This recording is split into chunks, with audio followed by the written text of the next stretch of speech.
चलिए इस वक्त की बड़ी खबर आपको बताएं, जहां मुख्यमंत्री हेमंत सोरेन को ईमेल के जरिए जान से मारने की धमकी मिली है, जिसके बाद सीआईडी मामले की शिकायत दर्ज कर जांच कर रही है। वहीं पूरे मामले पर कोई भी अधिकारी कुछ भी कहने से बच रहे हैं, लेकिन मुख्यमंत्री की सुरक्षा की व्यवस्था चाक चौबंद कर दी गई है।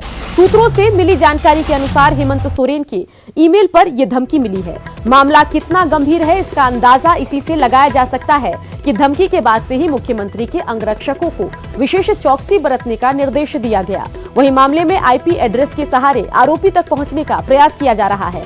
हालांकि इस धमकी का नक्सली कनेक्शन है या नहीं, इस बिंदु पर भी जांच चल रही है।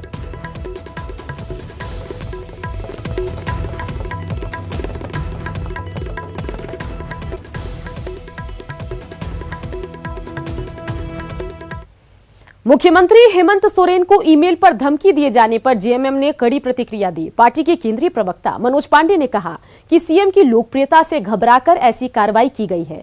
उन्होंने कहा कि राज्य सरकार पूरे मामले की जांच कराएगी। वहीं बीजेपी विधायक सीपी सिंह ने मुख्यमंत्री को धमकी दिए जाने की बात को गंभीर ठहराया। उन्होंने कहा कि ऐसा करने वालों को कड़ी से कड़ी सजा मिलनी चाहिए ताकि उनका मनोबल टूटे।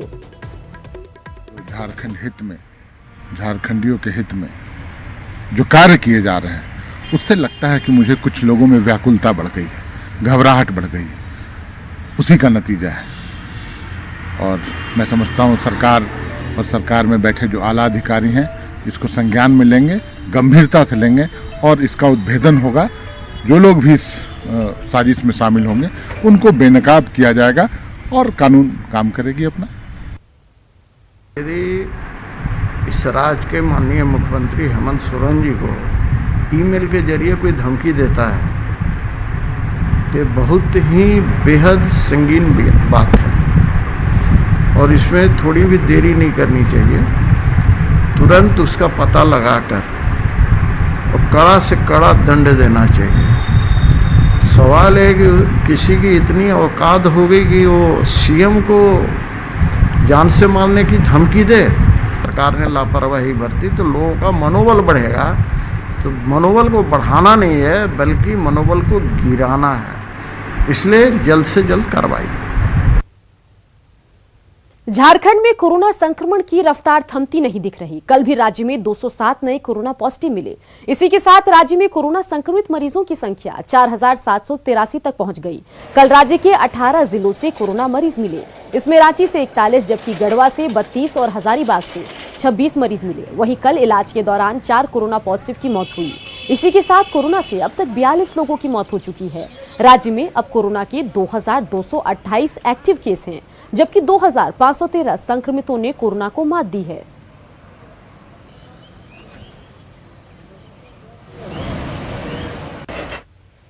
आइए अब झारखंड में पिछले 5 दिनों में कोरोना की रफ्तार पर नजर डाल लेते हैं और आंकड़ों को आप देखिए। अगर आंकड़ों की बात करें तो 12 जुलाई को पिछले 5 दिनों में सबसे कम 80 मामले मिले, जबकि 13 जुलाई को कुल 204 कोरोना केस मिले। 14 जुलाई को 268 नए कोरोना संक्रमित मरीज मिले।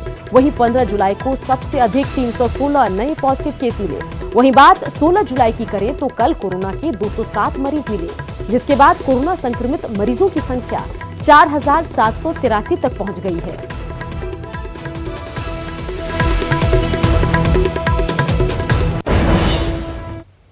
कोरोना मरीजों की तेजी से बढ़ती संख्या के मद्देनजर राज्य सरकार ने जांच का दायरा बढ़ाने का फैसला किया। सरकार अब सभी प्रखंडों में कोरोना टेस्ट की सुविधा देगी।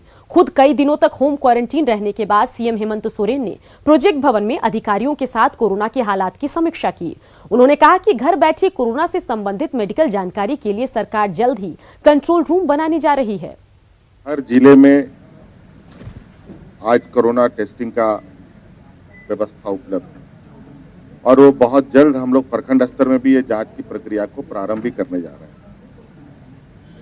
और बिहार में लॉकडाउन है तो वहां से लोग कैसे आ रहे हैं ये भी बिहार को सोचना चाहिए कि वो लोग की गतिविधि मतलब रुक नहीं रही। रांची में कोरोना के बढ़ते खतरों के बीच प्रशासन कदम उठा रही है। वैसे दुकानदार और लोगों के खिलाफ कार्रवाई हो रही है जो लापरवाही बरतते हुए पाए गए। ऐसे ही एक दुकानदार को नोटिस जारी कर उपायुक्त के अगले आदेश तक दुकान बंद रखने का निर्देश दिया गया। प्रशासन की पूरी कार्रवाई का जायजा लिया संवाददाता उपेंद्र कुमार ने। कोरोना का खतरा लगातार बढ़ रहा है, इसलिए अब प्रशासन भी ज़्यादा सतर्क नज़र आ रही है। अभी हम दिखाने की कोशिश करेंगे कि किस तरह से जो दुकानदार हैं, जो सतर्क नहीं हैं, मास्क नहीं लगा रहे हैं और जो गाइडलाइन है उसका पालन नहीं कर रहे हैं, उनके खिलाफ अभी कार्रवाई चल रही है। एक बड़ा अभियान शुरू किया है रांची जिला प्रशासन ने। आपको दिखलाने की कोशिश करेंगे कि कैसे पुलिस पदाधिकारी और जो जिला प्रशासन के अधिकारी हैं वो यहाँ पर आए हुए हैं और नोटिस सर्व करा रहे हैं, इसलिए कि ये लापरवाही जो है वो खतरनाक हो सकता है। जिस तरह से जो दुकानदार हैं वो मास्क नहीं लगा रहे हैं, आने वाले जो भी ग्राहक हैं वो भी अनदेखी कर रहे हैं मास्क का, सोशल डिस्टेंसिंग का। इसके लिए प्रकाश जी हम इनसे बात करते हैं। सर ये बताइए कि ये जो अभियान है क्यों जरूरत पड़ेगी इस अभियान की? देखिए, सरकार का द्वारा स्पष्ट निर्देश है कि कोरोना काल में जितने भी लोग हैं अपना सतर्कता बरतें और स्पष्ट निर्देश है कि सभी अपना मास्क लगा के काम करें। जो भी दुकान प्रतिष्ठान है वो अपने दुकान के एग्जिट पॉइंट और एंट्री पॉइंट में एक सैनिटाइजर रखे और दुकानदार जितने हैं वो अपना मास्क पहनकर काम करें। जो भी कस्टमर आएंगे वो भी अपना मास्क पहन के ही काम करें।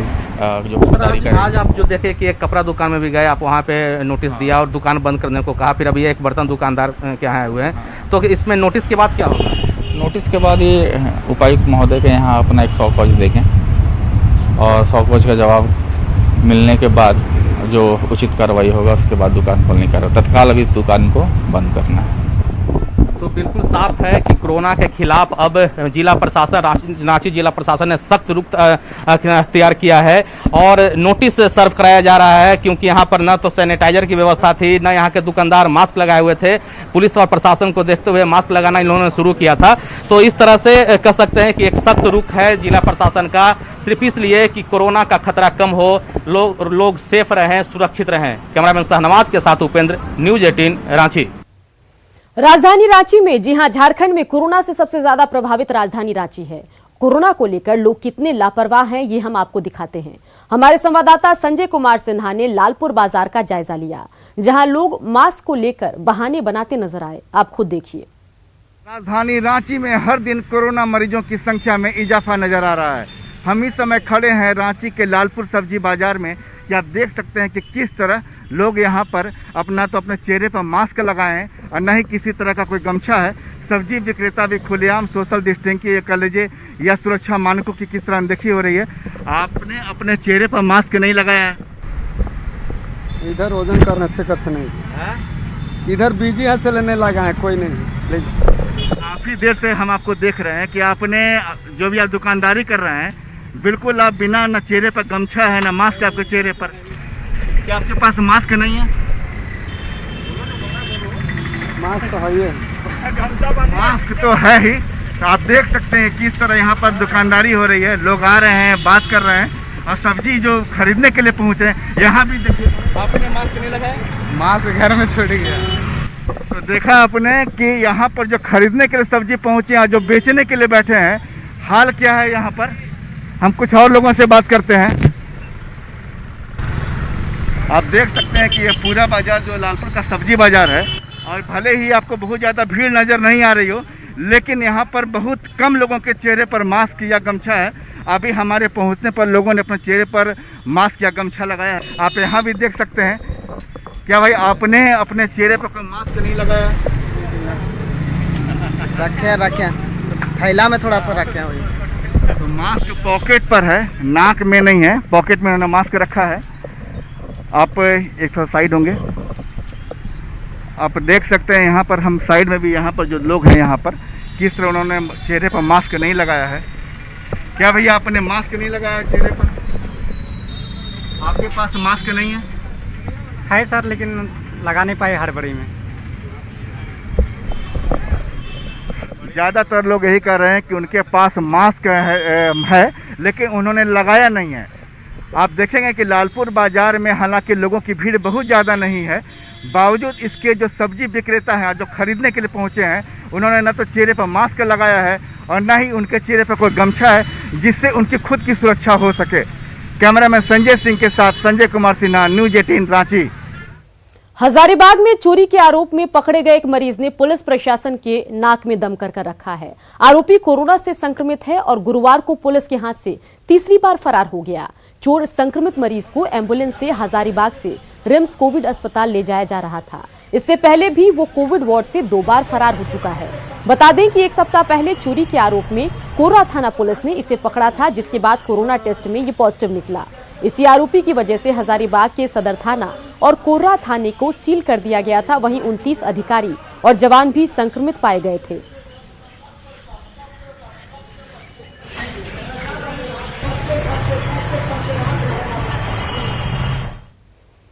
और इन सब के बीच आपको बताएं कि आज शाम 5 बजे इंटर का रिजल्ट जारी किया जाएगा। झारखंड एकेडमिक काउंसिल के ऑफिस में शिक्षा मंत्री जगन्नाथ महतो ने इसे जारी करेंगे। इंटर के साइंस, आर्ट्स और कॉमर्स के लिए 2,34,000 छात्रों ने परीक्षा दी थी। कोरोना की वजह से इस बार रिजल्ट जारी करने में देरी हुई है। वहीं जैक अध्यक्ष ने जानकारी दी है कि इस बार टॉपर्स की लिस्ट जारी नहीं की जाएगी, बल्कि इसे स्क्रूटनी के बाद जारी किया जाएगा। आपको बता दें कि जैक की वेबसाइट jac.jharkhand.gov.in के साथ साथ आप न्यूज 18 झारखंड की वेबसाइट news18jharkhand.com पर अपना ऑनलाइन रिजल्ट देख सकते हैं।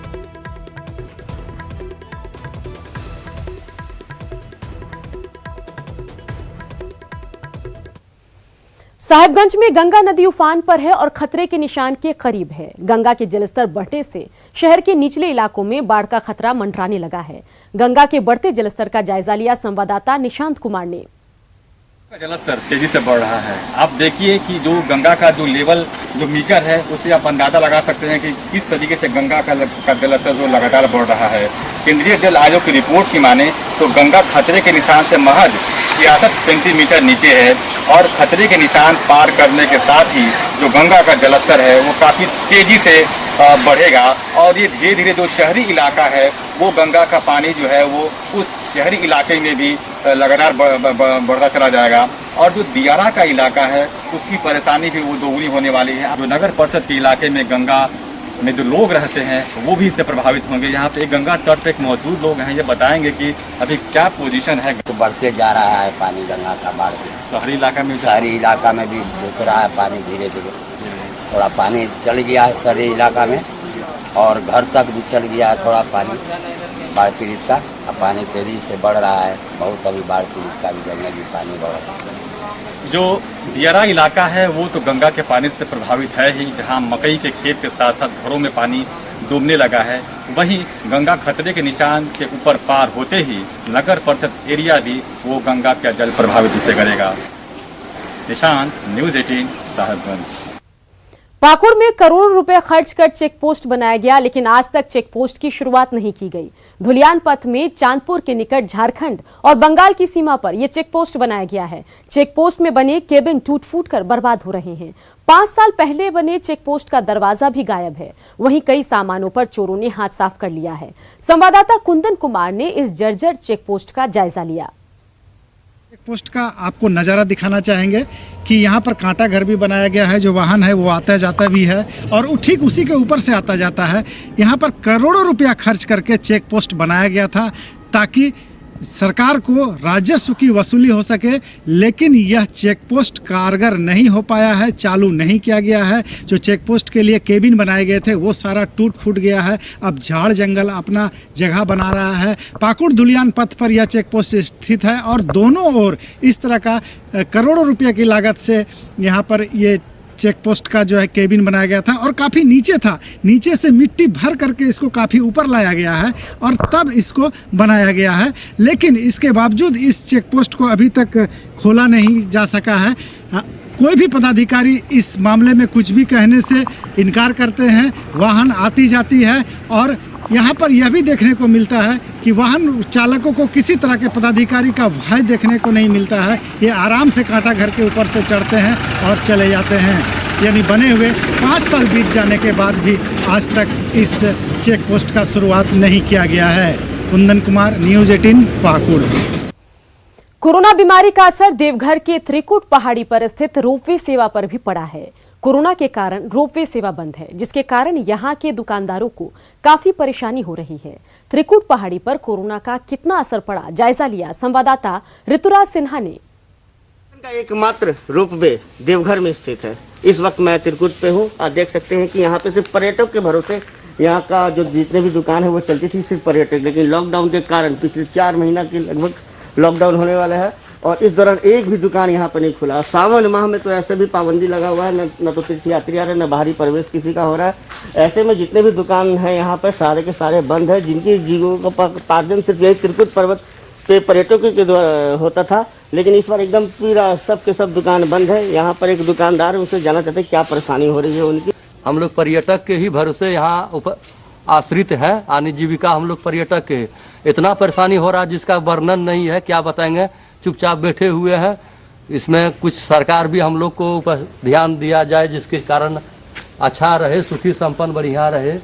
मोदी जी चावल उवल दे रहा है, जिसके चलते हम लोग अभी तक उपस्थित और जीवित हैं, नहीं तो और क्या हो जाता कहना मुश्किल है। कहीं काम धना भी सब टाइम पर भी नहीं मिलता है। हजारों लोगों का जीविकोपार्जन इसी दुकान से चलता था, लेकिन लॉकडाउन के कारण पूर्ण तरह से बंद है और न तो तीर्थयात्री आ रहे हैं, न ही पर्यटक आ रहे हैं। तो ऐसे में इन लोगों का जो मांग है, चाहे जो भी इनकी मांग है, वो वाजिब है कि लॉकडाउन में बिल्कुल ये भी इनके सामने विकट परिस्थिति उत्पन्न हो गई है। ऋतुराज सिन्हा, न्यूज़ 18 देवघर।